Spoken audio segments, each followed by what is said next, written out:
দ্বারা ভিন্ন ভিন্ন প্রকারের কাজ করা হয়, আর সেই জন্য মানুষ নিজের শরীরের যত্ন করে, তার খেয়াল রাখে, নিজের শরীরকে সুস্থ রাখে, স্বচ্ছ রাখে, বস্ত্র পরিধান করে, আর কোথাও আঘাত লাগলে ক্ষতস্থান ঢেকে ফেলে। মানুষের শরীরে এমন একটি অঙ্গ আছে যা চোখে দেখা যায় না, যা অদৃশ্য থাকে, কিন্তু সেইটা দিয়ে মানুষের বিষয়ে অনেক কিছু জানা যায়। এবং মানুষের শরীরের সেই অঙ্গের নাম হলো বাণী, আপনার ভাষা। আপনি যেভাবে কথা বলেন, যার সাথে কথা বলেন, আপনি যেভাবে শব্দ চয়ন করেন, তার দ্বারা আপনার বিষয়ে অনেক কিছু বোঝা যায়, আপনার ব্যক্তিত্বের বিষয়ে অনেক কিছু বোঝা যায়। সেই জন্য সবসময় কিছু বলার আগে একটু ভেবে নিন, নিজের কথার ওপর একটু নিয়ন্ত্রণ রাখুন। আমার কথা শুনুন, এই হৃদয়কে শুদ্ধ করে তুলুন। যদি এই হৃদয় শুদ্ধ থাকে, তাহলে সর্বদা মধুর বাণী নির্গত হবে, যা সবাইকে প্রফুল্ল করে তুলবে, আর তখন এই মন প্রসন্ন হয়ে বলবে, রাধা রাধা। ধন, সম্পদ, ঐশ্বর্য, মানুষ হয় নিজের সৌভাগ্যের দ্বারা এগুলো লাভ করে থাকেন বা কর্মের দ্বারা। সৌভাগ্য আসলে কি?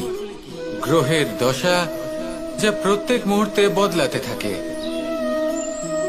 কর্মের মাধ্যমে যখন আপনি ধন অর্জন করেন, তখন সেই ধন আপনার আগামী প্রজন্ম লাভ করে।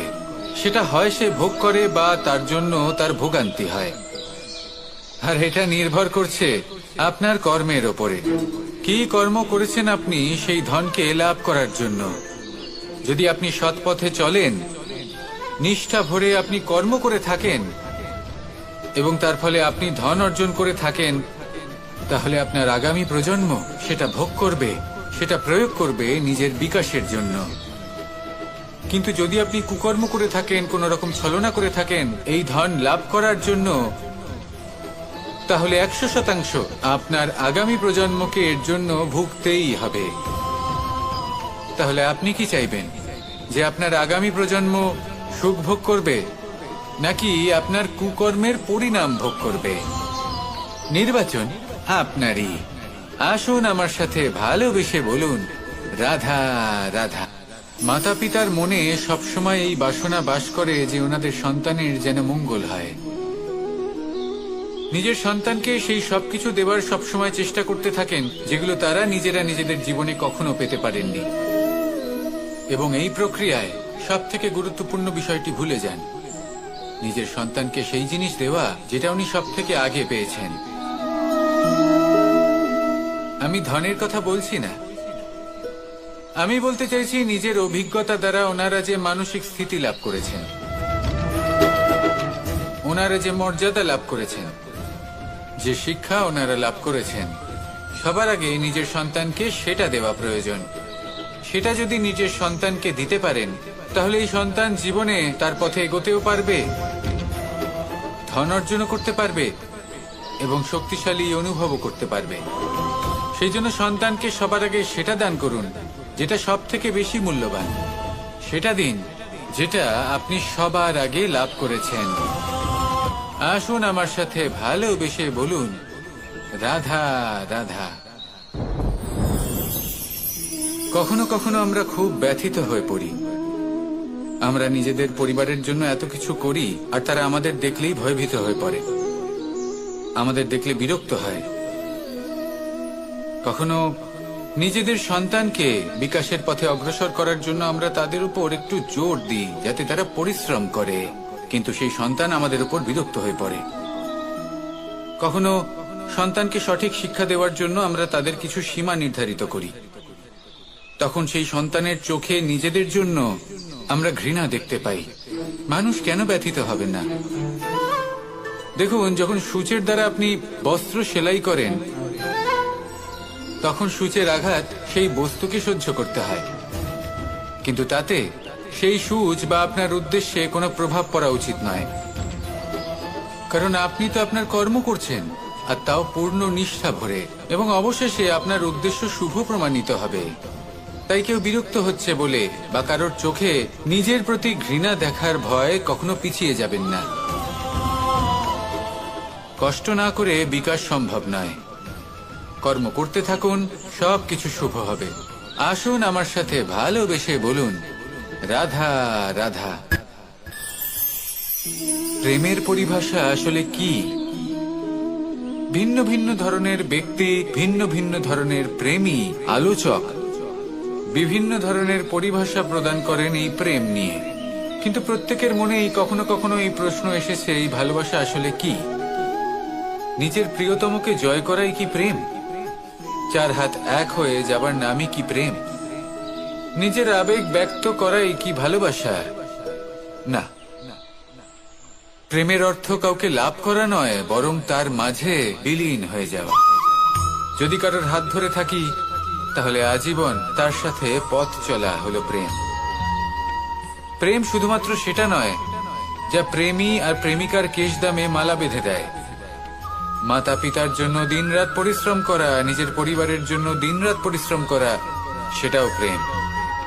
নিজের বন্ধুদের জন্য, আপনজনের জন্য সবকিছু উজাড় করে দেওয়ার নাম হলো ভালোবাসা। নিজের মাতৃভূমির জন্য সাহসের সাথে লড়াই করা এবং আনন্দে নিজের জীবন ত্যাগ করে দেওয়াও কিন্তু প্রেমের নামান্তর। সেই জন্য যারা বুদ্ধিমান ব্যক্তি, তারা কখনো প্রেমের পরিভাষা খুঁজতে চান না, কারণ তারা জানেন যে এই প্রেম কতটা বিশাল। তারা জানেন যে এই প্রেম হলো এক বিশাল সাগর, যাকে নিজের মুঠোয় ধরে রাখা যায় না। সেই জন্য এই প্রেমের সাগরে ডুবে যান এবং সকলকে ভালোবাসতে শিখুন। যদি সবাইকে ভালোবাসতে পারেন, তাহলে তাদেরও কল্যাণ হবে যারা আপনাকে ভালোবাসে, এবং সকলকে ভালোবাসতে শিখুন। যদি সবাইকে ভালোবাসতে পারেন, তাহলে তাদেরও কল্যাণ হবে যারা আপনাকে ভালোবাসে, তাদেরও কল্যাণ হবে যাদেরকে আপনি ভালোবাসেন, আর আপনারও কল্যাণ হবে। আর তখন এই মন ভালোবেসে বলবে, রাধা রাধা। কখনো এই প্রশ্ন আসতে পারে যে ইমারত কেন নির্মাণ করা হয়, কেন উৎসব পালন করা হয়, কেন মানুষ নিজেদের জন্মদিন পালন করেন, কেন দোল, বিজয়া দশমী, রাখি, দীপাবলির মতো উৎসব পালন করা হয়? যদি এগুলো পালন না করা হয়, তাতে কি যায় আসে? যদি এই দোল উৎসব পালন না করা হয়, তাহলে কি এই সংসার ভুলে যাবে যে নারায়ণের প্রতি ভক্তির কারণে ভক্ত প্রহ্লাদকে অগ্নি স্পর্শ করতে পারেনি? যদি বিজয়া দশমী পালন না করা হয়, তাহলে কি এই সংসার ভুলে যাবে যে এই দিনে শ্রীরাম রাবণকে বধ করেছিলেন? যদি আমরা দীপাবলির এই উৎসব পালন না করি, তাহলে কি এই সংসার এটা ভুলে যাবে যে অযোধ্যাতে অমাবস্যার এমন এক রাত এসেছিল যে রাত্রে অযোধ্যা পূর্ণিমার থেকে বেশি উজ্জ্বল হয়ে উঠেছিল? যদি এই রাখি উৎসব পালন না করা হয়, তাহলে কি এই সংসারের ভাই এবং বোনেরা একে অপরের প্রতি ভালোবাসা কি সেটা ভুলে যাবেন? বিষয়টা ভুলে যাওয়ার নয়, বিষয়টা হলো মনে রাখা। যখন জীবনে আমরা কোনো একটা স্থানে পৌঁছই, উপলব্ধিগুলোর উৎসব পালন করি, যাতে সেই মুহূর্তে আমরা সকলের মধ্যে আনন্দ ছড়াই এবং মানুষ সেই মুহূর্তটা মনে রাখেন। এই স্মৃতিগুলোই মানুষের মধ্যে বিশ্বাসের জন্ম দেয়। এই বিশ্বাস যে আগামী যেদিন আসছে তাতে আরো আনন্দের সম্ভাবনা রয়েছে। ভালোবাসার এই উৎসব, ভালোবাসার এই পার্বণ, এটা মানুষের মনে বিশ্বাসের জন্ম দেয় যে প্রত্যেক যুগে কেউ না কেউ এসেছে এবং পরবর্তীতেও আসবে। তাহলে আসুন আমরা ডুবে যাই আমার লীলার এই প্রেম যাত্রায় এবং ভালোবাসার এমন একটা উৎসব পালন করা যাক যা এই সংসার যুগ যুগ পর্যন্ত মনে রাখবে। তাহলে আসুন আর আমার সাথে ভালোবেসে বলুন, রাধা রাধা। সমুদ্র মন্থনের সময় দুই ধরনের রত্ন লাভ করা হয়েছিল। প্রথম হলাহল, যার প্রভাব থেকে এই সমস্ত সংসারের জীবের প্রাণ বাঁচানোর জন্য মহাদেব তাকে নিজের কণ্ঠে ধারণ করে নিয়েছিলেন। আর দ্বিতীয় অমৃত, যেটা কিঞ্চিত পরিমাণ মাত্রায় পাওয়া গেছিল। কখনো কখনো জীবনে এমন কোনো বস্তু যা আপনি প্রয়োজনের থেকেও অনেক বেশি মাত্রায় ভোগের জন্য লাভ করে থাকেন, তা আপনার জন্য বিষ প্রমাণিত হতে পারে। যেমন জল, প্রয়োজনের থেকে অনেক বেশি মাত্রায় যদি এই জল আসে তাহলে আপনার প্রাণ কাটতে পারে। কিন্তু পরিশ্রমের পরে এক পাত্র শীতল জল দ্বারা আপনি যদি স্নান করে নেন, তাহলে তা আপনার শরীরের জন্য অমৃত হবে। পরিশ্রম করার পরে যদি আপনার শরীর এক পাত্র খাবার লাভ করে তাহলে তা আপনার শরীরের জন্য অমৃত। কিন্তু যদি কোনো পরিশ্রম না করেই আপনি দিনরাত শুধুই খাবার গ্রহণ করতে থাকেন তাহলে আপনার কাছে তা বিষ সমান। বিষ এবং অমৃত গ্রহণ করাটা আপনার উপরে নির্ভর করছে। কোনো বস্তু আপনার পক্ষে বিষও হতে পারে, আবার অমৃতও হতে পারে। নির্ভর করছে যে আপনি সেটা কিভাবে ব্যবহার করছেন, কতটা মাত্রায় ব্যবহার করছেন। আসুন আমার সাথে ভালোবেসে বলুন, রাধা রাধা। প্রেম 2.5 অক্ষর, মাত্র 2.5 অক্ষরের এই শব্দ প্রেম, এর মধ্যে ত্রিলোকের এবং সমগ্র ব্রহ্মাণ্ডের বীজ নিহিত আছে। এমন কি আছে যা এই প্রেম করতে পারে না? যেখানে শক্তি এবং বিদ্যা প্রয়োগ করে আপনি কিছুই করতে পারবেন না, সেটাও প্রেম দ্বারা অর্জন করা সম্ভব। প্রেম চাইলে পাথরেও ফুল ফোটাতে পারে। প্রেম চাইলে ন্যাড়া পাহাড়ের বুক চিরে নদীপথ তৈরি করতে পারে।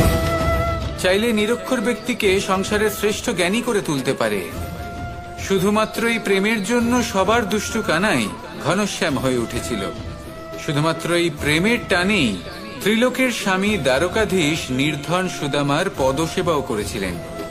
এই প্রেম হলো সংসারের সবথেকে বড় শক্তি। এই সংসারের আধার হলো প্রেম। এমন কিচ্ছু নেই যা এই প্রেমের পক্ষে সম্ভব নয়। যেখানে বিদ্যা এবং শক্তি সাহায্য করতে পারে না, সেখানে এই প্রেম আপনাকে জয়ী করে দিতে পারে। তাহলে আসুন আর আমার সাথে ভালোবেসে বলুন, রাধা রাধা। তার কাছে সেই সুযোগ আছে যে কারোর জীবনে প্রকাশের কিরণ আনতে পারছেন, কাউকে সঠিক পথ দেখাতে পারছেন, কারোর সহযোগিতা করতে পারছেন, এই পুণ্য অর্জন করতে পারছেন। কারোর থেকে কোনো আশা রাখার দরকার নেই।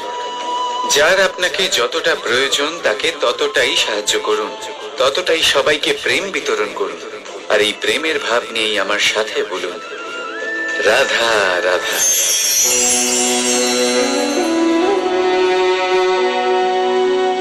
করে দিলাম শেষ। সংসার সর্বদা কৃষ্ণকে এই কথা শোনাবে যে কৃষ্ণ নিজেই নিজের মামার হত্যা করেছে। কিন্তু এটা সময়ের প্রয়োজন ছিল। আর এই কিন্তু হত্যা নয়, বধ ছিল। আর ব্যক্তি নিজের বধ নিজেই ডেকে আনে। এই সংসারে এগিয়ে চলা অতি আবশ্যক, কিন্তু কোথায় নিজেকে থামাতে হবে সেটা জানা তার চেয়েও বেশি আবশ্যক। আর যে এটা বুঝতে পারে না তার অন্ত সুনিশ্চিত। যে ব্যক্তি নিজের ভুল বুঝতে পারে তার মুক্তি লাভ হয়, আর যে স্বীকারও করতে পারে না তার বধ সুনিশ্চিত।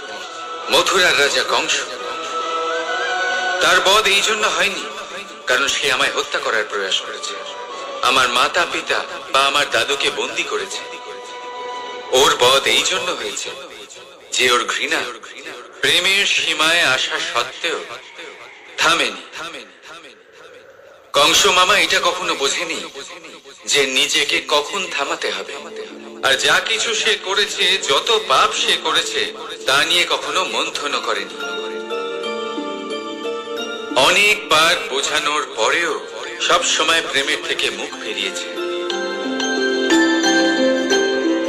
আর কি করলো? শুধুই ঘৃণার দ্বারা এই ভালোবাসার ক্ষতি করার চেষ্টা করল। তাই মনে রাখবেন, এই সংসার এর জীবন শক্তি হলো প্রেম। আর যে এই প্রেমের ক্ষতি করার চেষ্টা করবে তার অন্ত, তার পথ সুনিশ্চিত। কি হলো? মন খারাপ? জীবনের সমস্যার বিষয়ে ভাবছেন যে কেন সমগ্র সংসারের সমস্ত কষ্ট, সমস্ত সমস্যা আমার ঝুলিতেই এসে জড়ো হল। সবাই এটাই ভাবে, চলুন, আমি আপনাকে বিচার বিবেচনা করতে বাধ্য করছি। ভাবুন ঝিনুক, ঝিনুকের পেটের ভেতর কাঁকড়ের এই যন্ত্রণা, ঝিনুককে তা কেন ভোগ করতে হয়? বটবৃক্ষের বীজ মাটিতে 7 হাত নিচে অন্ধকারে ঘেরা থাকে কেন? সংসারের সবচেয়ে তীক্ষ্ণ জ্বালা সূর্যকেই জ্বালায় কেন? কারণ ঝিনুকের মধ্যে সেই ক্ষমতা রয়েছে মুক্ত জন্ম দেওয়ার। বটবৃক্ষের বীজেই সেই বল রয়েছে যে সে সংসারের সবচেয়ে দৃঢ় বৃক্ষ হতে পারে। সূর্যের মধ্যে সেই ক্ষমতা রয়েছে যে সে নিজে জ্বলে এই ব্রহ্মাণ্ডকে প্রকাশ দিতে পারে। সেই জন্য জীবনে যখনই বিপদ আসবে, সমস্যা আসবে, তখন নিজেকে বোঝান যে প্রকৃতি আপনাকে এই জন্য চয়ন করেছে, কারণ প্রকৃতি এটাই ভাবে যে এই পরিস্থিতিতে সর্বশ্রেষ্ঠ ফলাফল আপনি বের করতে পারবেন। এই মন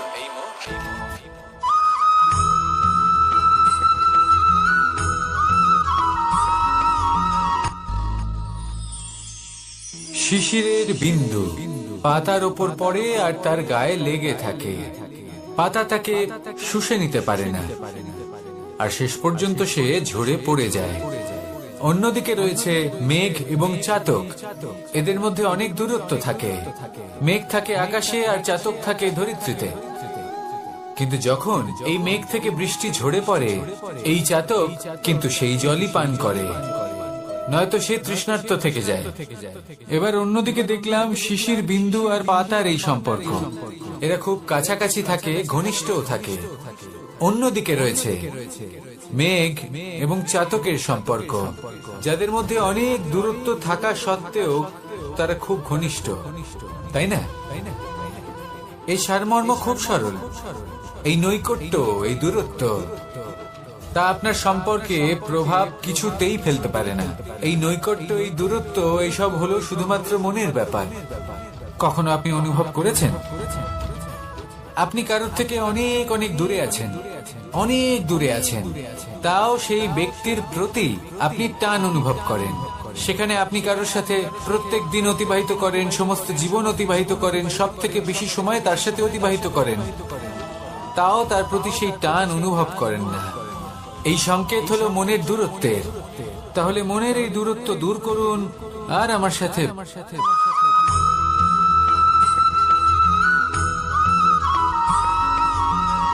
এই সংসারে কোন বস্তু হোক বা ব্যক্তি হোক, তার একার গুরুত্ব কিন্তু খুব বেশি নয়। একটা উদাহরণ হিসেবে বৃষ্টির ফোঁটাকে ভেবে দেখুন।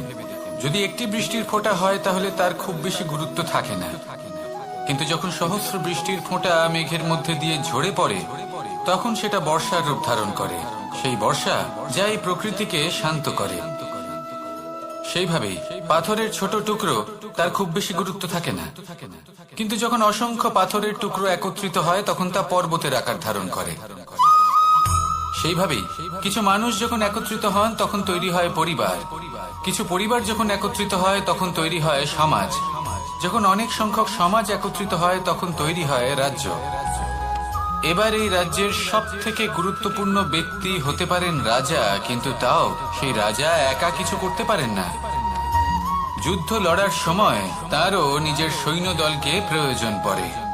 কিন্তু এই সংসারে এমন একজন ব্যক্তি আছেন যিনি একাই সব কাজ করতে থাকেন, এবং সেই ব্যক্তি হলেন মা।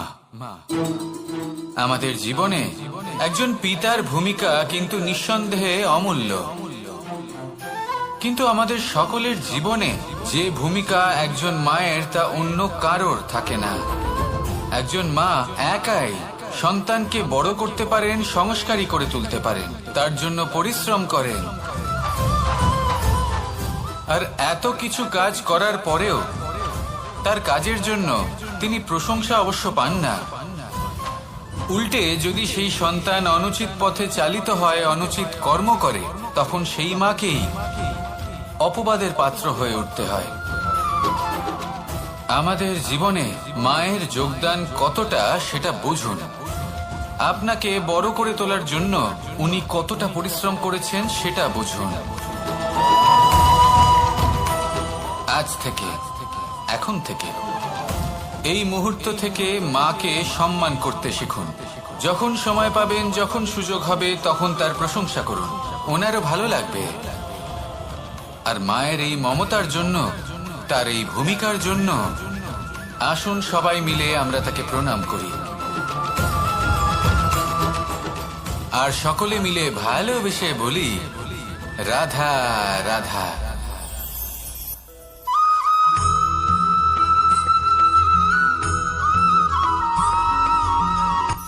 এই সংসারে সাফল্য লাভ করার জন্য জ্ঞানের প্রয়োজন হয়, পরিশ্রমের প্রয়োজন হয়, দৃঢ় নিষ্ঠার প্রয়োজন হয়, নিরন্তর চেষ্টা করা প্রয়োজনীয়।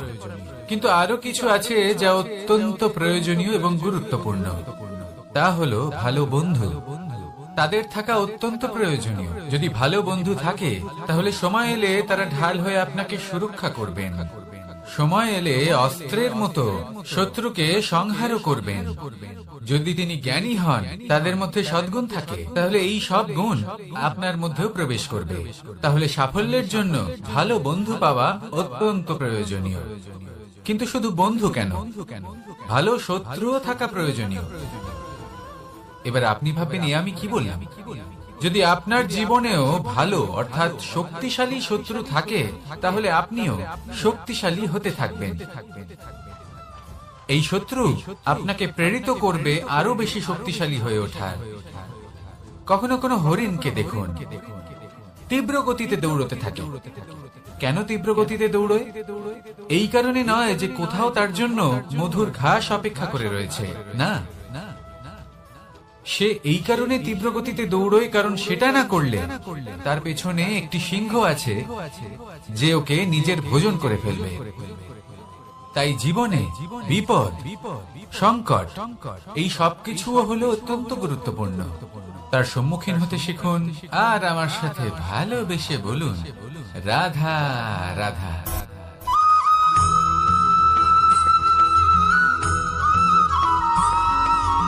মানুষ জন্মগ্রহণ করে, তার সাথে ভয়েরও জন্ম হয়। ছোটবেলা থেকেই আমাদের মনে কোনো না কোনো প্রকারের ভয় থেকেই যায়। কেউ এই বিষয়ে ভয় পায় যে তার কোনো বস্তু তার থেকে দূরে চলে যাবে। কেউ এই বিষয়ে ভয় পায় যে আমি নিজেকে হারিয়ে ফেলবো। কেউ এই ভেবে ভয় পায় যে আমার প্রিয়জনেরা তারা যেন আমার থেকে দূরে না চলে যায়। কেউ এই ভেবে ভয় পায় যে আমরা যেন পথ না হারিয়ে ফেলি, আদি ইত্যাদি। কিন্তু সত্যি কথা বলতে, ভেবে দেখুন এই ভয় বাস্তবে কি? শুধুই একটা মনস্থিতি, আর কিছুই নয়। যা কিছু আপনি জীবনে পেয়েছেন তা একদিন আপনাকে হারাতে হবে। এই জীবন হলো আপনারই, কিন্তু তাও একদিন সমাপ্ত হবে। তাই ভয় পেয়ে কি লাভ? এই ভয় শুধু আপনাকে জীবন যাপন করা থেকে বাধা দিচ্ছে, আর কিচ্ছু নয়। পথ হারিয়ে ফেললেই বুঝতে পারবেন যে নতুন পথ কিভাবে বানাতে হয়। কিছু মানুষকে জীবন থেকে হারালে তবেই আপনি বুঝবেন যে আপনার আপনজনকে। এই ভয়ের কারণে ভীত হয়ে থাকবেন না। এই তারা নক্ষত্র অন্ধকারের অভাবে গুরুত্ব হারায়। শিবকেও মহাদেব হওয়ার জন্য বিষ পান করতে হয়েছিল। প্রত্যেক পরিস্থিতি, প্রত্যেক সাফল্য আপনার পরীক্ষা নেবে। তাতে উত্তীর্ণ হওয়া হলো আপনার কর্ম। যখনই আপনি ভয় পাবেন বা সংকটের সম্মুখীন হবেন, তখন সাহসের সাথে তার সম্মুখীন হন। মনে রাখবেন, যে সম্মুখীন হতে জানে, সাফল্য তার সাথে সবসময় থাকে। আসুন আর আমার সাথে ভালোবেসে বলুন, রাধা রাধা।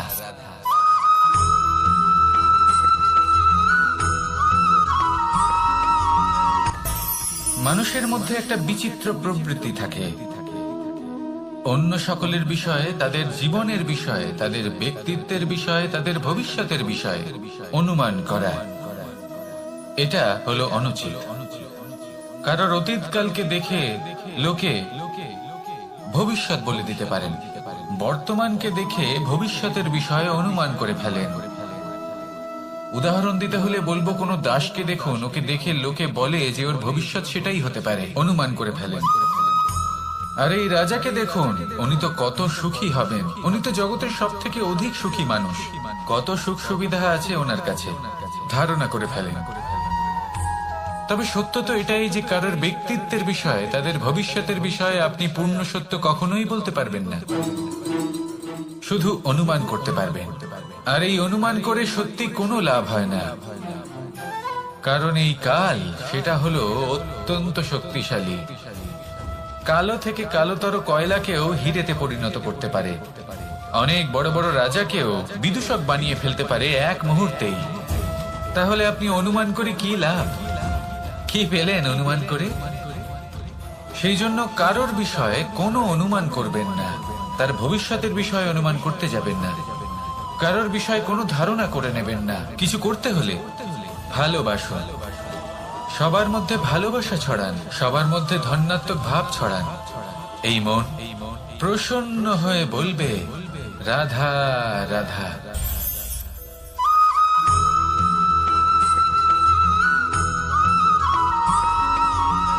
এই সংসারে সব থেকে বেশি কোমল বস্তু হলো রেশম। এই রেশম এতটাই কোমল হয় যে এর পুরো একটা থান শুধুমাত্র একটা হাতে ধরা সম্ভব। কখনো ভেবে দেখেছেন এই রেশম কিভাবে হয়? একটি কীট তার লালার দ্বারা উৎপন্ন হয়। এই কীট সেই রেশমকে পাক দিতে থাকে, পাক দিতেই থাকে, আর আস্তে আস্তে তার মধ্যেই জড়িয়ে পড়ে। শেষে ওর এই সুন্দর অমূল্য সৃষ্টি রেশমের এই সুতো, তার নির্মাণ কার্য পূর্ণ হয়, কিন্তু তাতেই ও নিজে বন্দী হয়ে যায়। নিজেরই মায়াজালের এই বন্দী গৃহে নিজেই ফেঁসে যায়। এবার এই সুতোকে ব্যবহারযোগ্য করে তোলার জন্য এই কীটগুলিকে এই কবচের সাথেই ফুটন্ত জলে ফেলে দেওয়া হয়। এই সংসারে যদি আমাদের স্বপ্ন এই সংসারের দুঃখ হরণ করার জন্য, এই সংসারে সুখ বিতরণ করার জন্য হয়, তবেই আমাদের প্রগতি সম্ভব।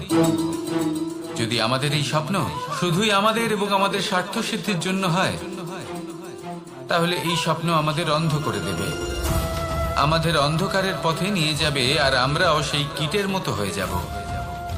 নিজেদেরই মায়াজালে আমরা নিজেই ফেঁসে যাব, আর শেষে আমরা যদি কিছু লাভ করি তা হবে একাকিত্ব, অন্ধকারময় মৃত্যু।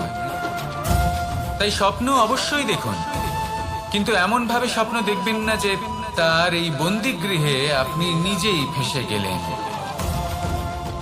স্বপ্ন দেখুন পরোপকারে।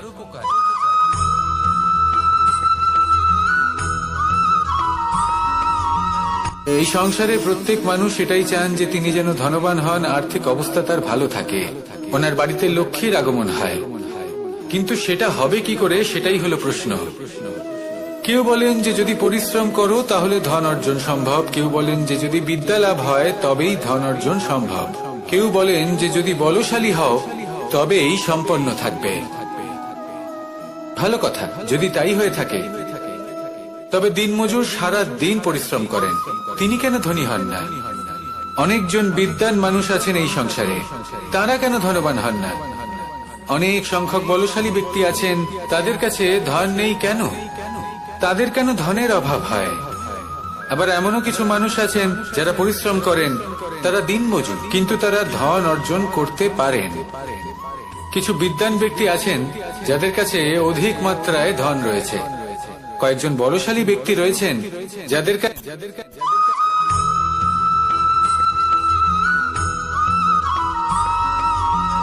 পিতা আর পুত্রের সম্পর্ক অত্যন্ত মধুর হয়ে থাকে। পিতা স্বপ্ন দেখেন, তাকে পূর্ণ করার সকল সম্ভাব্য চেষ্টা করেন, কিন্তু তাও অনেক সময় ওনার স্বপ্ন অপূর্ণ থেকে যায়।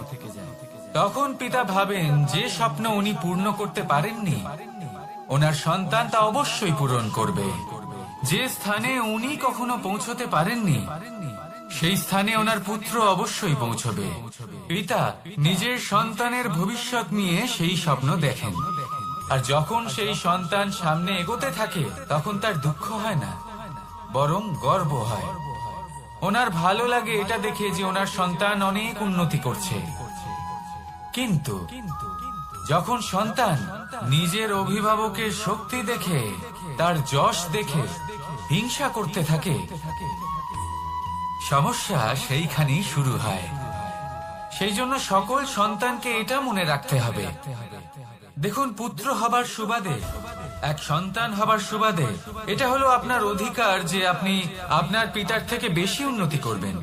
আপনার পিতাও এটাই চান, কিন্তু সুস্থভাবে এটা করুন।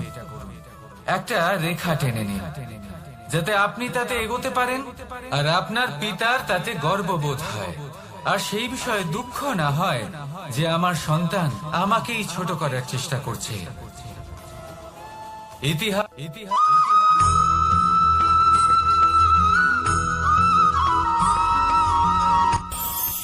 এই সংসারে আমরা প্রকাশ কোথা থেকে পাই? এর উত্তর বড়ই সরল।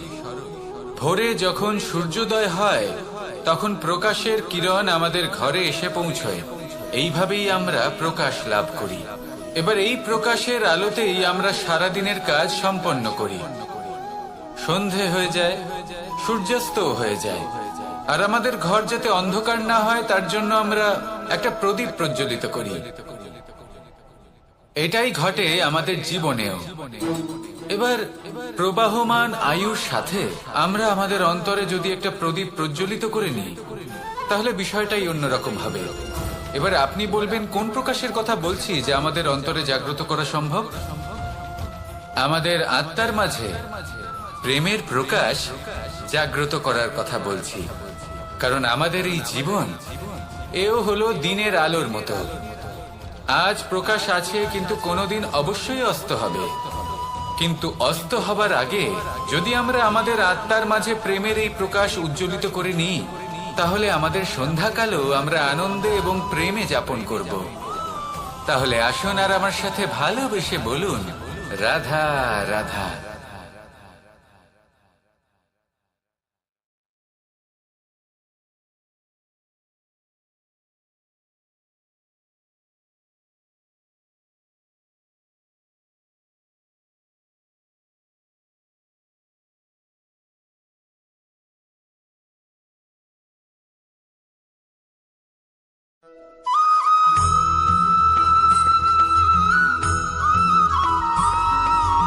আমাদের শরীর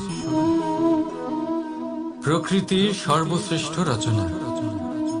যে অঙ্গ প্রত্যঙ্গ আমরা লাভ করেছি প্রত্যেকটির মধ্যে একটি নিজস্ব বার্তা রয়েছে। একটু ভেবে দেখুন, দুটি চোখ দিয়েছে দেখার জন্য, দুটি কান দিয়েছে শোনার জন্য, নাসিকাও আছে দুটি, দুটি হাত দিয়েছে দ্বিগুণ পরিশ্রম করার জন্য। কিন্তু জীব শুধুমাত্র একটি। তার উপরেও তীক্ষ্ণ বলিষ্ঠ দাঁত দিয়েছে তার রক্ষার জন্য।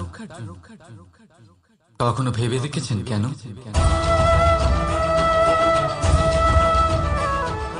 কারণ শব্দ আর শব্দের প্রয়োগ মানুষের সবচেয়ে বড় অস্ত্র, যার প্রয়োগ যত ভেবে চিন্তে করা যায় মানুষ তার জীবনে ততটাই উপরে উঠতে পারে। তাহলে মনে রাখুন, দেখুন, শুনুন আর বুঝুন বেশি, বলুন কম। রাধা রাধা।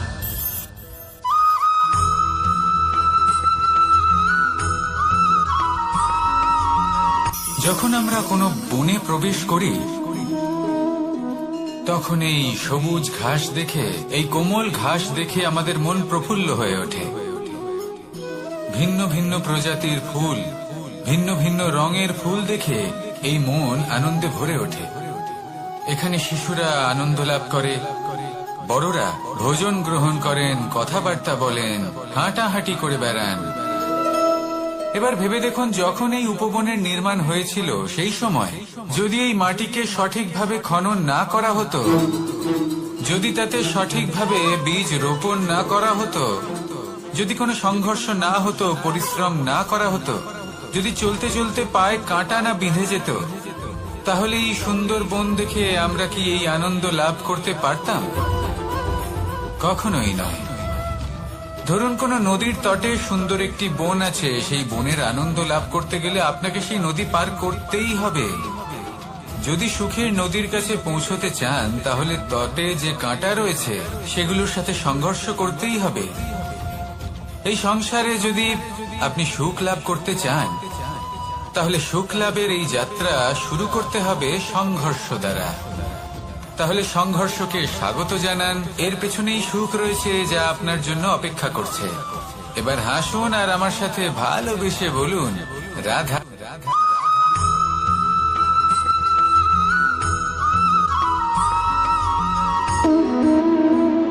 সম্পর্ক হলো আমাদের জীবনের একটি আধার। কিছু সম্পর্ক এমন যা আমরা জন্মসূত্রে লাভ করি, যেমন পরিবার, মা, বাবা। কিছু সম্পর্ক আছে যা আমরা জীবনে অর্জন করে থাকি, তা সে প্রেমের হোক, স্নেহের হোক বা বন্ধুত্বের। এই সকল সম্পর্ক লাভ করার বা গড়ে তোলার 5টি ধাপ রয়েছে। প্রথম ধাপ, কোনো ব্যক্তির সাথে আলাপ হওয়া, তার সাথে কথা বলা বা তাকে দেখা। দ্বিতীয় ধাপ, সে ব্যক্তিকে আমাদের ভালো লাগা। তৃতীয় ধাপ, আমাদের এটা চাইতে শুরু করা যে জীবনে এই ব্যক্তি যেন আমাদের বন্ধু হন, আমাদের জীবনে থাকেন, বা আমাদের কাউকে ভালোবেসে ফেলা। আর এটা আমাদের ভাবা বা চাওয়া যে সেই ব্যক্তি যেন আজীবন আমার সাথে থাকেন, আমার জীবনে আমার সাথী হয়ে। চতুর্থ ধাপ, লাভ করা। এবার এই ধাপটি অনেক মানুষের পক্ষেই খুবই সরল হয়, বড়ই সরল ভাবে নিজেদের সঙ্গীকে লাভ করে থাকেন। কিছু মানুষের জন্য এই ধাপ অত্যন্ত কঠিন হয়ে থাকে। অনেক প্রতিকূল পরিস্থিতির উপর জয়লাভ করে তারা সঙ্গীকে লাভ করেন, কিন্তু লাভ অবশ্যই করেন। এরপরে আসে পঞ্চম, অন্তিম এবং সব থেকে গুরুত্বপূর্ণ ধাপ। সেটা হলো সেই সম্পর্ক পালন করা। এটা হলো এমন এক বিষয় যা প্রত্যেক মানুষের শেখা উচিত। যদি ব্যক্তি নিজের জীবনে সম্পর্ক রক্ষা করতে শিখে যান, তবে প্রত্যেক সম্পর্ক তার জীবনকে স্বর্গ করে তুলবে। আসুন আর আমার সাথে ভালোবেসে বলুন, রাধা রাধা।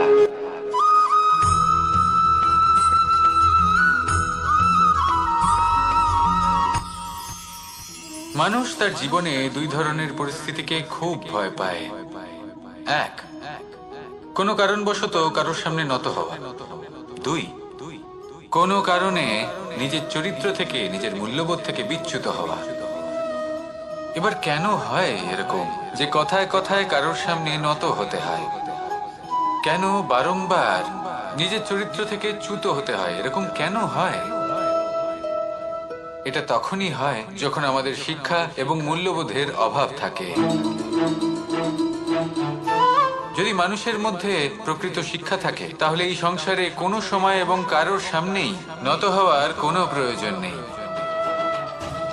যদি মানুষের মধ্যে মূল্যবোধ থাকে তাহলে তাকে নিজের মূল্যবোধ বা চরিত্র থেকে বিচ্যুত হতে হয় না, তা সে যাই হয়ে যাক না কেন।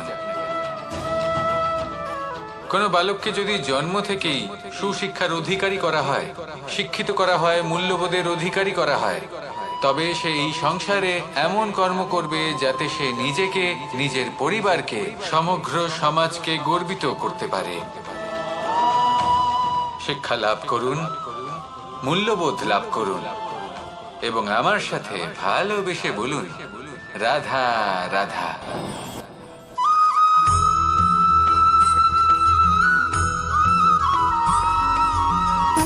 সুখ, দুঃখ এবং শক্তি, এই তিন হলো এই সংসারের ত্রিদেবের মতো। আমাদের জীবনে যা কিছু ঘটছে এই তিনটির ভিত্তির উপরেই হচ্ছে। আসলে এই সংসারের একটা নিয়ম আছে, যখনই আপনি কিছু লাভ করেন এই সংসার আপনার পরীক্ষা নেয়। এটা জানার জন্য আপনার পরীক্ষা নেয় যে আপনি যা কিছুই লাভ করেছেন আপনি কি আদৌ সেটার যোগ্য কিনা। ঠিক সেইভাবেই এই সুখ, দুঃখ এবং শক্তি আপনার পরীক্ষা নিয়ে থাকে। যখন সুখ আসে তখন সে আপনার পরীক্ষা নেয় যে আপনার মধ্যে অহংবোধ জাগ্রত হয়নি তো। যদি অহংবোধ চলে আসে তাহলে সুখ সেখানেই সঙ্গ ত্যাগ করে। দুঃখ আপনার ধৈর্যের পরীক্ষা নিতে থাকে। আর যদি আপনার মধ্যে ধৈর্য না থাকে তাহলে এটা আপনাকে আরো বেশি দুঃখের গভীর অন্ধকারে ঠেলে দেবে। সেখানে শক্তি পরীক্ষা নেয় আপনার বিনম্রতার। যদি আপনি বিনম্র না হন তাহলে হয় এই শক্তি আপনার সঙ্গ ত্যাগ করবে, নয় এই শক্তি বিনম্রতার অভাবে আপনার পতনের কারণ হতে পারে। এই সংসারে যে কোনো ব্যক্তি যিনি এই পরীক্ষায় উত্তীর্ণ হয়ে থাকেন, এই জীবনে তিনি সাফল্য লাভ করেন। আসুন আমার সাথে ভালোবেসে বলুন, রাধা রাধা।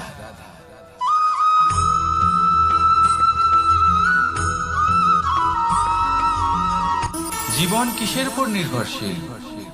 ধনের উপর? বৈভবের অনুভব যদি আপনি করতে চান তাহলে তা পাবেন শুধু একতার দ্বারা, সংগঠনের দ্বারা। যদি আপনাকে উদাহরণ দিই, নিজের এই হাতটাকে দেখুন, 5টা আঙুল রয়েছে। কোনো একটা বস্তুকে নিজের একটা আঙুল দ্বারা তুলে ধরার চেষ্টা করে দেখুন, বড়ই কষ্ট হবে। তখন আপনি বুঝতে পারবেন যখন এই 5টি আঙুল একত্রিত হয় তখন কোনো কাজ কতটা সহজ হতে পারে। এটাই হলো শক্তি, একতার। সব থেকে ভালো উদাহরণ যদি আপনাকে দিই তাহলে বাঁশি। এই বাঁশি থেকে অত্যন্ত মধুর সুর নির্গত হয় যা সবার মন প্রসন্ন করে দেয়।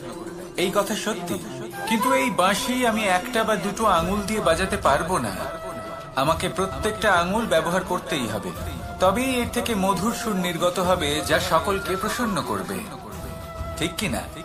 ঠিক এইভাবেই যদি আপনি চান যে আপনার জীবনরূপী বাঁশি থেকেও মধুর সুর নির্গত হোক বা সবার মনকে প্রসন্ন করে তুলুক, তাহলে আপনাকেও জীবনে একতা নিয়ে আসতেই হবে। আপনি একাও কর্ম করতে পারেন, পথ চলতেও পারেন, সামনেও এগোতে পারেন, সাফল্যও লাভ করতে পারেন। কিন্তু যখন সকলে একসাথে এগোবেন, সেই পথে চলবেন, সেই কর্মই করবেন, তখন লক্ষ্যে অবশ্যই পৌঁছবেন, সাফল্য অবশ্যই লাভ করবেন। কিন্তু সেই সাফল্য এবং তার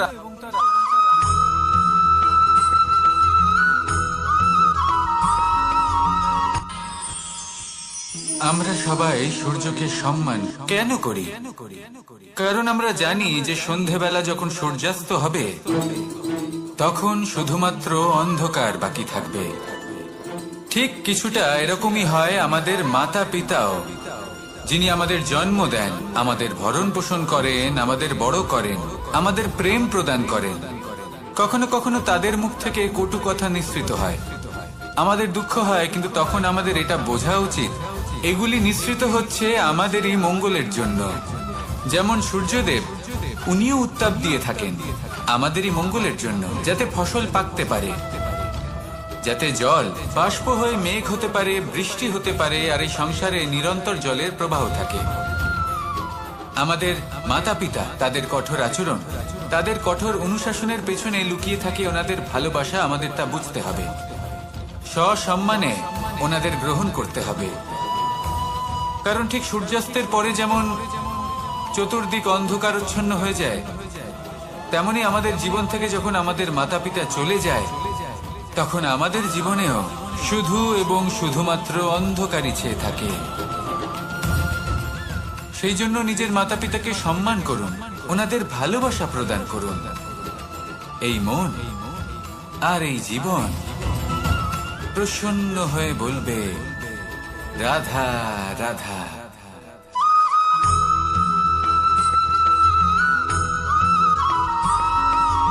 বসন্ত ঋতু, এই সময় মন আনন্দে ভরে থাকে।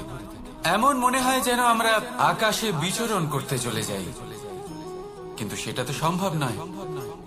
সেই জন্য হয়তো আমরা ঘুড়ি ওড়াই, এই ঘুড়িকে নিজেদের প্রতিরূপ মনে করে। এবার অনেক মানুষ আছেন যারা ঘুড়ি ওড়ান, কিন্তু এই কর্মের সারমর্ম কি সেটা কজন বুঝতে পারেন? আপনি এটা মনে করুন যে আপনি হলেন সেই ঘুড়ি, আর এই সুতো যিনি ধরে রয়েছেন তিনি হলেন পরমাত্মা। আর এই সুতো যেখান থেকে শুরু হয় সেই লাটাই হলো আমাদের কর্মচক্র। এবার আপনি নিজেই অনুমান করুন যে এই উড়ান কার ওপর নির্ভরশীল? পরমাত্মার ওপর আর আপনার কর্মের ওপর। যদি পরমাত্মা আপনার হাত ধরে থাকেন, আপনার সাথে থাকেন, যদি আপনি শুভ কর্ম করতে থাকেন, আপনি এই আকাশে উড়তে থাকবেন। কিন্তু কোথাও কোথাও যদি পরমাত্মার সাথে এই বন্ধন ছিন্ন হয়, আপনার কর্মচক্র খারাপ হয়ে যায় বা থেমে যায়, তাহলে আপনার এই ঘুড়ি কেটে যাবে আর দূরে কোনো গাছের ডালে গিয়ে আটকে যাবে। তাই শুধুমাত্র ঘুড়ি ওড়াবেন না, তার থেকে শিখুন, পরমাত্মার সাহচর্যে থাকুন, সবসময় শুভ কর্ম করতে থাকুন আর সবসময় এই আকাশে উড়তে থাকুন।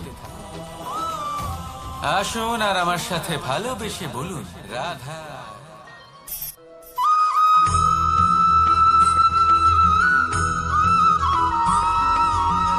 এবার অনেক সময় মানুষের মনে এরকম প্রশ্ন আসে যে এই সংসারে সব থেকে বড় বিপদ কি? কেউ বলে ধর্ম সংকট, আবার কেউ বলে প্রাণের উপর আসা সংকট। প্রত্যেক মানুষের জীবনে বিভিন্ন সংকট আসে, আর এই সমস্ত সংকট অত্যন্ত বিচিত্র হতে পারে। এই সমস্ত সংসার হলো সংকট দ্বারা পরিপূর্ণ। ঠিক আছে, আপনাকে একটা উদাহরণ দিই। একজন ধনী ব্যক্তি, এবার ওনার জীবনে সংকট কি হতে পারে? সংকট এটাই যে কেউ তার সম্পত্তি চুরি না করে নেয়, আমরা বুঝতে পারছি। এবার একজন চোর, তার জীবনে সংকট কি হতে পারে? যে চুরি করার সময় সে যদি তার একটা কাশি চাপতে না পারে, তাহলে সে ধরা পড়ে যেতে পারে, ঠিক কিনা?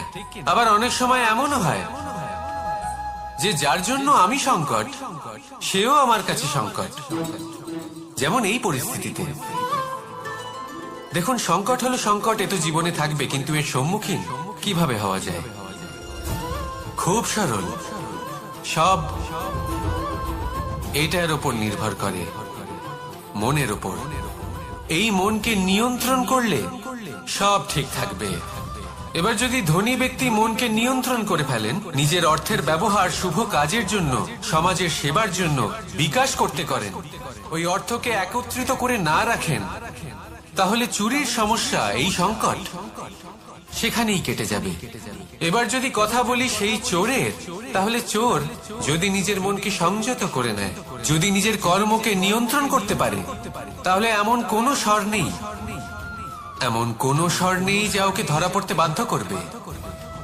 সেই জন্য জীবনে সংকট যতই আসুক, যত বড়ই সংকট আসুক না কেন, কবচ হলো একটাই, আর এই কবচের নাম হলো আত্মনিয়ন্ত্রণ। নিজের মনকে নিয়ন্ত্রণে রাখতে শিখুন। এটা নিজের জীবনে প্রয়োগ করে তো দেখুন। যদি আপনি করতে পারেন, তবে আপনি দেখবেন যে সংকট তো জীবনে আসা যাওয়া করে, কিন্তু সেই সংকটগুলির সম্মুখীন আপনি এইভাবে করতে পারবেন। তাহলে সেটাই করুন, আর আমার সাথে ভালোবেসে বলুন, রাধা রাধা।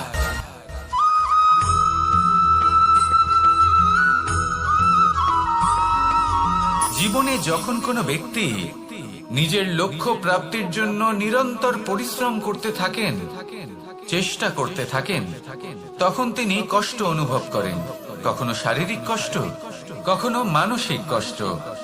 এবার উনি এটা ভাবতে থাকেন যে আমি কি উচিত করছি নাকি অনুচিত করছি। কারণ অন্যদিকে এমন একজন ব্যক্তিও আছেন যিনি একদমই পরিশ্রম, চেষ্টা করছেন না। তিনি মদিরা পান করেন, বিলাসিতায় জীবন কাটান, অলস প্রকৃতির হয়ে ওঠেন, নিদ্রাতে বিলীন হয়ে থাকেন আর ভাবেন যে তিনি সুখ লাভ করছেন। কিন্তু এরকম কেন হয়? কারণ যখন আমরা সৎ পথে থাকি, উচিত পথে চলি, লক্ষ্য প্রাপ্ত করার জন্য চেষ্টা করতে থাকি, তখন আমাদের ভেতরে থাকা নেতিবাচক শক্তি এবং পাপ এই দেহকে ত্যাগ করে দেয়। আর এই অনুভূতিটাই আমাদের দুঃখের অনুভূতি দেয়, কষ্ট দেয়। এবার সেখানে যদি আমরা কুপথে চলি, অনুচিত পথে চলতে থাকি, তাহলে আমাদের ভেতরে থাকা পুণ্য এবং ধনাত্মক শক্তি আমাদের দেহ ত্যাগ করে দেয়। আর এই অনুভূতির কারণেই আমরা সুখ অনুভব করি। কিন্তু কখনো ভাববেন যে এই সুখ বেশি সময় পর্যন্ত থাকে না। সেই জন্য সবসময় মনে রাখবেন, যদি আপনি জানেন যে এটাই আপনার লক্ষ্য, এটাই উচিত পথ, শুভ পথ, তাতে নিরন্তরভাবে এগিয়ে যেতে চেষ্টা করতে থাকুন। এই কষ্ট আপনাকে সুখের পরাকাষ্ঠায় কখন পৌঁছে দেবে তা আপনি জানতেই পারবেন না। আসুন আমার সাথে ভালোবেসে বলুন, রাধা রাধা।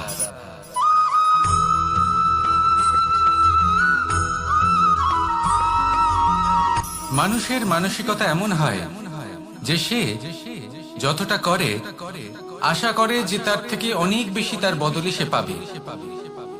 দেখুন, সবকিছুই আপনার ভাবনা চিন্তার উপর নির্ভর করছে। আপনি যদি ফলের বিষয়ে ভেবে কর্ম করতে থাকেন তাহলে সেটা অনুচিত। জীবনের আসল আনন্দ হলো নিজের কর্ম করতে থাকা, ফলের চিন্তা করা উচিত নয়।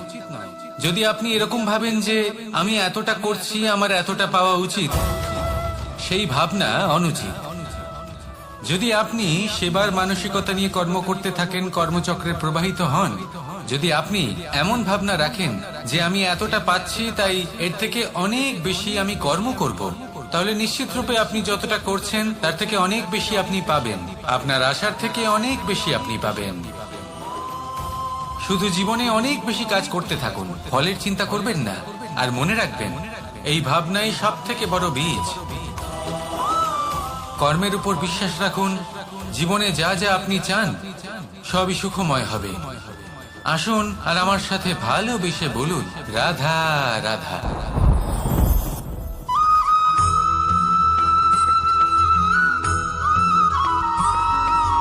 আমাদের শরীর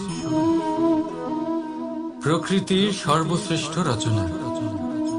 যে অঙ্গ প্রত্যঙ্গ আমরা লাভ করেছি প্রত্যেকটির মধ্যে একটি নিজস্ব বার্তা রয়েছে। একটু ভেবে দেখুন, দুটি চোখ দিয়েছে দেখার জন্য, দুটি কান দিয়েছে শোনার জন্য, নাসিকাও আছে দুটি, দুটি হাত দিয়েছে দ্বিগুণ পরিশ্রম করার জন্য। কিন্তু জীব শুধুমাত্র একটি। তার উপরেও তীক্ষ্ণ বলিষ্ঠ দাঁত দিয়েছে তার রক্ষার জন্য। কখনো ভেবে দেখেছেন কেন?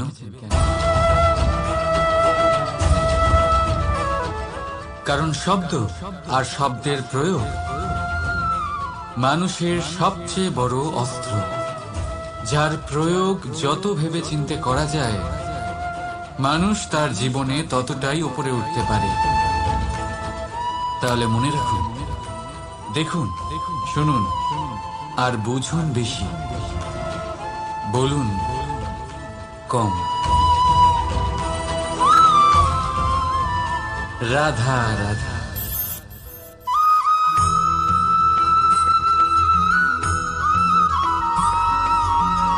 এই সংসারে কোনো বস্তু হোক বা ব্যক্তি হোক, তার একার গুরুত্ব কিন্তু খুব বেশি নয়। একটা উদাহরণ হিসেবে বৃষ্টির ফোঁটাকে ভেবে দেখুন।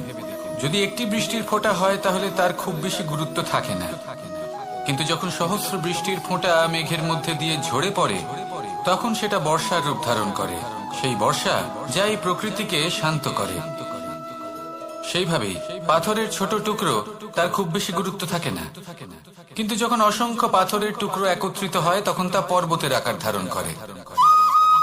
সেইভাবেই কিছু মানুষ যখন একত্রিত হন তখন তৈরি হয় পরিবার, কিছু পরিবার যখন একত্রিত হয় তখন তৈরি হয় সমাজ, যখন অনেক সংখ্যক সমাজ একত্রিত হয় তখন তৈরি হয় রাজ্য।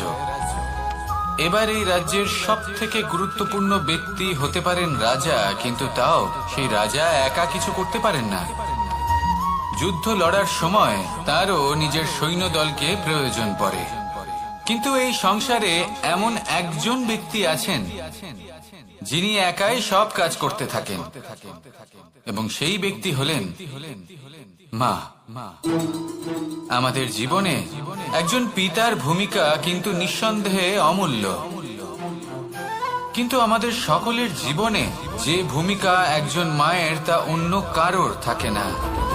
একজন মা একাই সন্তানকে বড় করতে পারেন, সংস্কারী করে তুলতে পারেন, তার জন্য পরিশ্রম করেন। আর এত কিছু কাজ করার পরেও তার কাজের জন্য তিনি প্রশংসা অবশ্য পান না। উল্টে যদি সেই সন্তান অনুচিত পথে চালিত হয়, অনুচিত কর্ম করে, তখন সেই মাকেই অপবাদের পাত্র হয়ে উঠতে হয়। আমাদের জীবনে মায়ের যোগদান কতটা সেটা বুঝুন।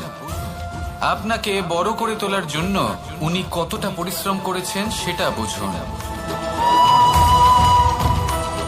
আজ থেকে, এখন থেকে, এই মুহূর্ত থেকে মাকে সম্মান করতে শিখুন। যখন সময় পাবেন, যখন সুযোগ হবে, তখন তার প্রশংসা করুন। ওনারও ভালো লাগবে। আর মায়ের এই মমতার জন্য, তার এই ভূমিকার জন্য আসুন সবাই মিলে আমরা তাকে প্রণাম করি, আর সকলে মিলে ভালোবেসে বলি, রাধা রাধা।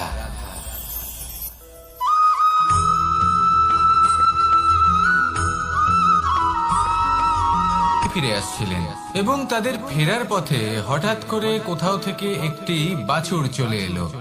এই দুই বোন ভয়ভীত হয়ে গেলেন আর তাদের হাত থেকে সেই আটা পড়ে গেল, মাটিতে মিশে গেল। এবার এই পুরো ঘটনাক্রমে যদি কারোর বিন্দুমাত্র লাভ হয়ে থাকে, বিন্দুমাত্র আনন্দ পেয়ে থাকে, তাহলে সে কে? সেই ছোট বোন, যিনি মাঝে মাঝেই গমের দানা তুলছিলেন এবং খাচ্ছিলেন। কিছুটা হলেও উনি আনন্দ লাভ করেছিলেন। এবার এরকমই হলো আমাদের জীবনে ভক্তি এবং ভালোবাসা সংক্রান্ত বিষয়। মানুষ নিজের জীবনের দৈনিক কাজে এতটাই ব্যস্ত হয়ে পড়েন, প্রত্যেকদিন শুধু কাজ কাজ কাজ কাজ করতে থাকেন, আর তাতে ভক্তি এবং ভালোবাসার জন্য সময় বার করতেই পারেন না। দেখুন, জীবনে ভক্তি আর প্রেমের এই যে ছোট ছোট মুহূর্ত আছে, এগুলো যদি আপনি যাপন করতে পারেন, তাহলে তাতেই আপনি তৃপ্তি লাভ করবেন। বাকি সবই আপনার ব্যর্থ বলেই মনে হবে। জীবনে যখনই আপনি কোনো কাজ করবেন, ঈশ্বরের প্রতি সমর্পিত হয়ে সেই কাজ করুন। আর যখনই সময় পাবেন, তাহলে সেই সময় নিজের আপনজনদের দিন। যাদের আপনি ভালোবাসেন তাদের প্রতি যত্নবান হন, তাদের শুভাকাঙ্ক্ষী হন। এই প্রেম আর ভক্তির ছোট ছোট মুহূর্তগুলো আপনার জীবনকে চরিতার্থ করে তুলবে। আসুন আমার সাথে ভালোবেসে বলুন, রাধা রাধা।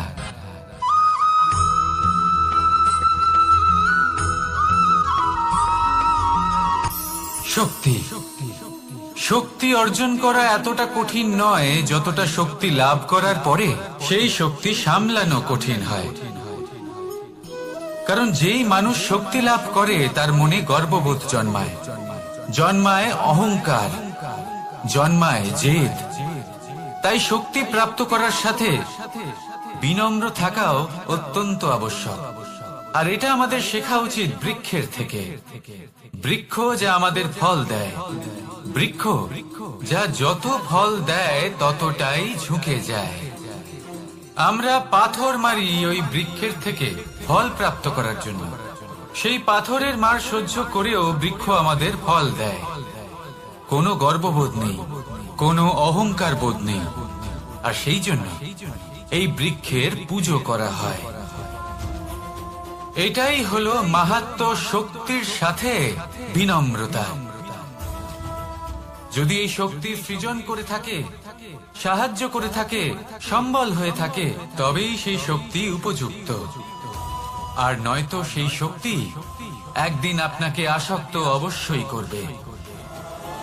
তাহলে শক্তি অবশ্যই অর্জন করুন, কিন্তু তার সাথে সেই শক্তি সামলানোর মতো বিবেকও আপনাকে অবশ্যই জাগ্রত করতে হবে। তাহলে আসুন আমার সাথে ভালোবেসে বলুন, রাধা রাধা।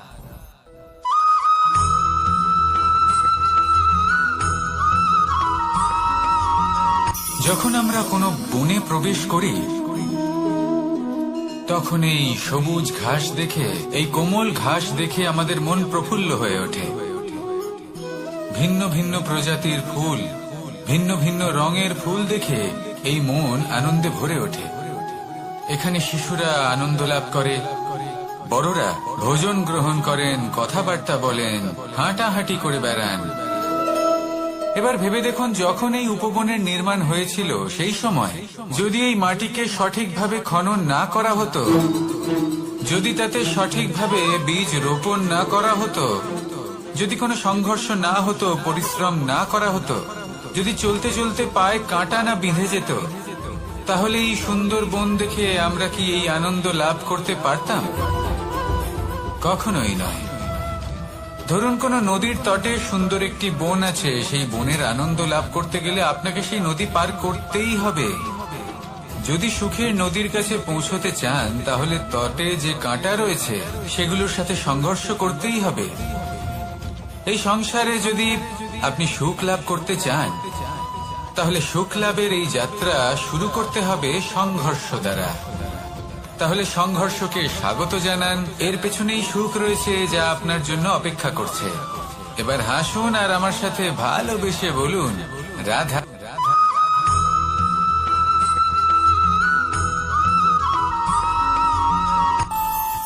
আমাদের মনে যখন কোনো প্রশ্ন ওঠে, কোনো দ্বন্দ্ব জাগে, তখন আমরা যাই আমাদের গুরুর কাছে, আমাদের আরাধ্যের কাছে গিয়ে জিজ্ঞেস করি। এইভাবেই একদিন আমি পৌঁছলাম আমার আরাধ্যের কাছে, আমার মহাদেবের কাছে, আর ওনাকে প্রশ্ন করলাম যে মহাদেব, জীবনে আনন্দ পাওয়ার, উৎসব পালনের, প্রেম ভাগ করে নেবার, জীবনকে উপভোগ করে নেওয়ার সর্বশ্রেষ্ঠ সময় কোনটা? মহাদেব হাসলেন আর উনি বললেন, জীবনে উৎসব পালনের সব থেকে শ্রেষ্ঠ দিন হলো মৃত্যুর ঠিক আগের দিনটা। প্রেম ভাগ করে নেওয়ার সব থেকে শ্রেষ্ঠ মুহূর্ত হলো মৃত্যুর ঠিক আগের মুহূর্ত। জীবনকে উপভোগ করে নেওয়ার সর্বশ্রেষ্ঠ প্রহর হলো মৃত্যুর এক প্রহর পূর্বে। তখন আমি চমকে গেলাম। আমি বললাম, কিন্তু মহাদেব, মৃত্যু তো অনিশ্চিত, আমরা জানিও না কবে আমাদের মৃত্যু হবে। মহাদেব আবার হাসলেন। উনি বললেন যে যদি আমরা এভাবে জীবন কাটাই যে আমরা জীবনের প্রত্যেক দিন, প্রত্যেক মুহূর্ত, প্রত্যেক প্রহর শেষ বলে মনে করি, তাহলে আমাদের সমস্ত জীবন আনন্দের সাথেই অতিবাহিত হবে। কি বলেন?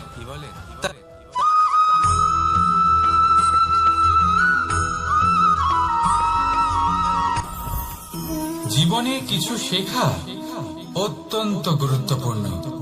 এবার কি কি শিখতে হবে সেই সব শেখানোর জন্য অনেক শিক্ষক রয়েছেন, কিন্তু কি শিখবেন না আর কি করবেন না, এটা আমাদের নিজের অভিজ্ঞতা দিয়ে শিখতে হয়।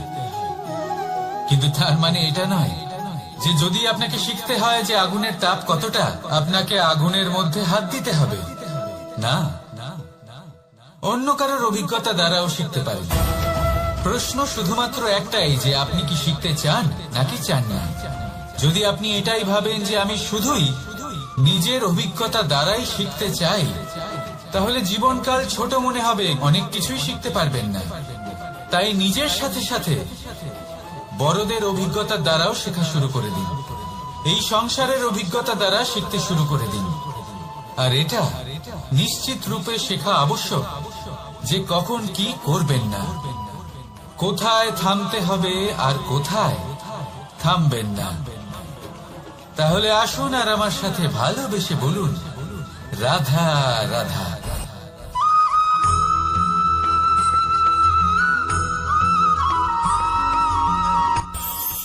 এই সংসারে আমরা প্রকাশ কোথা থেকে পাই? এর উত্তর বড়ই সরল। ভোরে যখন সূর্যোদয় হয়, তখন প্রকাশের কিরণ আমাদের ঘরে এসে পৌঁছয়। এইভাবেই আমরা প্রকাশ লাভ করি। এবার এই প্রকাশের আলোতেই আমরা সারাদিনের কাজ সম্পন্ন করি। সন্ধে হয়ে যায়, সূর্যাস্ত হয়ে যায়, আর আমাদের ঘর যাতে অন্ধকার না হয় তার জন্য আমরা একটা প্রদীপ প্রজ্বলিত করি।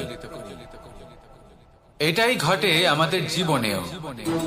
এবার প্রবাহমান আয়ুর সাথে আমরা আমাদের অন্তরে যদি একটা প্রদীপ প্রজ্বলিত করে নিই, তাহলে বিষয়টাই অন্যরকম হবে। এবার আপনি বলবেন, কোন প্রকাশের কথা বলছি যা আমাদের অন্তরে জাগ্রত করা সম্ভব? আমাদের আত্মার মাঝে প্রেমের প্রকাশ জাগ্রত করার কথা বলছি। কারণ আমাদের এই জীবন এও হলো দিনের আলোর মতো। আজ প্রকাশ আছে, কিন্তু কোনোদিন অবশ্যই অস্ত হবে। কিন্তু অস্ত হবার আগে যদি আমরা আমাদের আত্মার মাঝে প্রেমের এই প্রকাশ উজ্জ্বলিত করে নিই, তাহলে আমাদের সন্ধ্যাকালও আমরা আনন্দে এবং প্রেমে যাপন করব। তাহলে আসুন আর আমার সাথে ভালোবেসে বলুন, রাধা রাধা।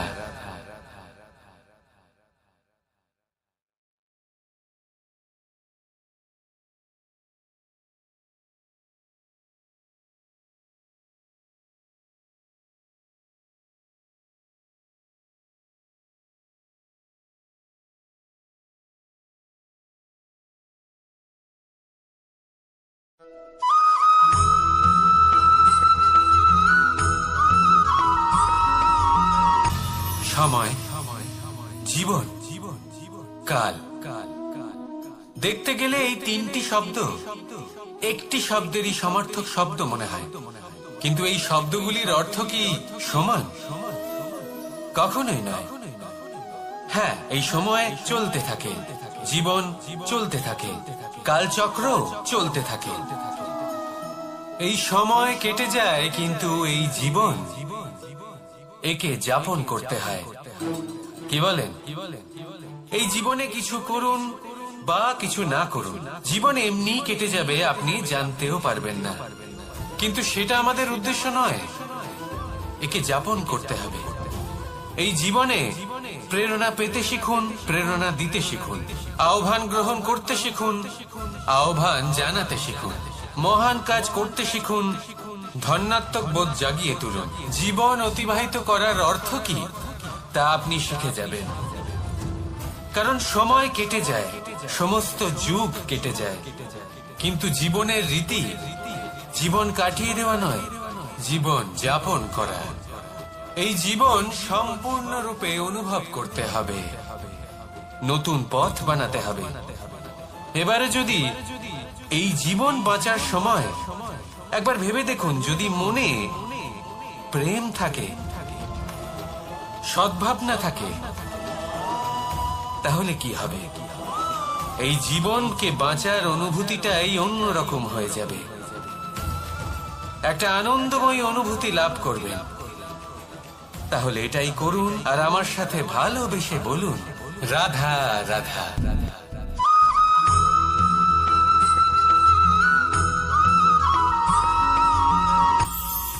এটা হলো ধান গাছ।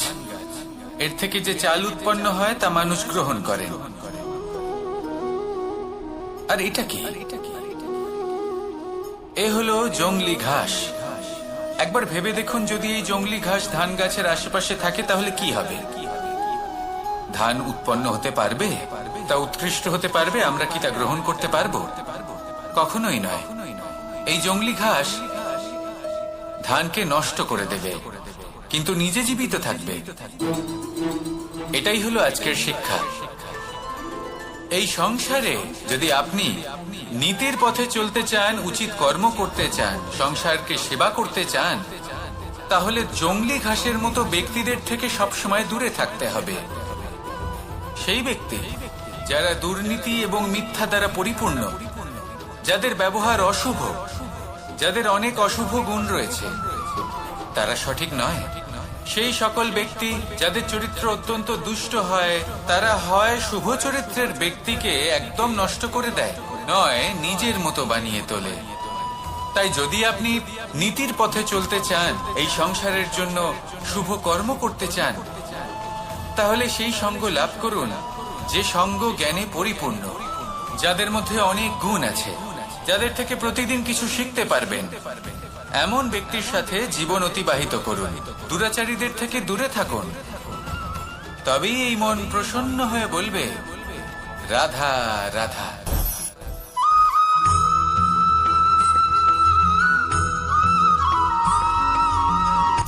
সূচের শেষে একটি ছিদ্র থাকে, যার দ্বারা আমরা এই সুতো পরাতে পারি, আর তারপর সূচের সাহায্যে এই সুতো দিয়ে বস্ত্র সেলাই করা যায়। কিন্তু যদি সুতোটা সোজা করে ধরা না হয়, তাহলে সূচে কখনো এই সুতো পরানোই সম্ভব নয়। যদি এতে কোনো গিঁট পড়ে, তখন তা কখনোই এই ছিদ্র দ্বারা প্রবেশ করা সম্ভব নয়। ঠিক এইভাবেই যদি আপনি কারোর জীবনে প্রবেশ করতে চান, কারোর অন্তরে প্রবেশ করতে চান, তাহলে আপনাকেও সহজ থাকতে হবে।